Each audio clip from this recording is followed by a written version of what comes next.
Hi, Roberta Coco, Executive Performance Coach. Now, there are a number of reasons that we look to our leaders. When we're lost or confused, we want clear direction.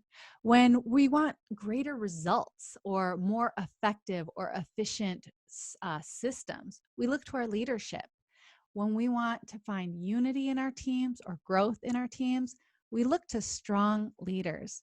What I'm talking about here falls under a variety of categories and names. But to bring it into one concise word, I would say we look to our leaders for vision, clear, powerful vision. Now, you might be a leader and say, great, I have a vision, but our teams or individually, we're not creating the results that we want. So, vision in and of itself isn't enough. And I just want to slow you down. I want to get curious if you have created, captured, found that vision that excites you, that's worth the work, because that's the first step. Now, you might say, I'm already there. Or maybe you're like, there's something there. So we're going to create space to get really clear. We're not going to move forward into strategy or action until we know exactly, precisely what we're going after and why it matters.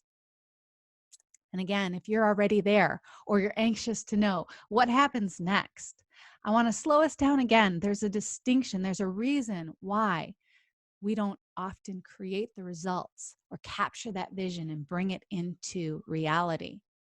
And there's a distinction between fear and faith. When I work with my clients, we notice how often fear immobilizes our teams, immobilizes us as individuals. And I want to say that every great leader needs faith, because faith is the opposite of fear.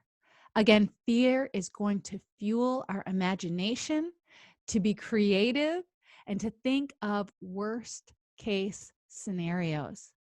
Fear, when you think about it and it manifests itself in yourself or your teams, it limits you, it freezes you at times.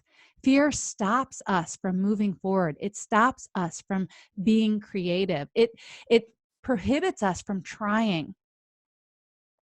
And there's a number of reasons why and how that comes up. But when we consider the opposite of that, this distinction between fear and faith, faith creates space for us to imagine the unimaginable. There's an ancient writing that talks about how faith is something that isn't yet seen. And great leaders are able to drive with faith, to be fueled by faith, to decide what it is that they're going to accomplish that doesn't yet exist. And in faith, they're going to take that leap. They're going to move forward and they're going to inspire and encourage themselves and their teams. They're going to believe in themselves. They'll have faith that no matter what the world throws at them, they're going to use that. They're going to adapt. They're going to be creative, and they're going to find a way. And this distinction can become very powerful as it relates to setting yourself up to go after and to manifest and create that vision. So you want to notice when you're being fueled by fear and when you're being fueled by something much more powerful, when you're being fueled by faith.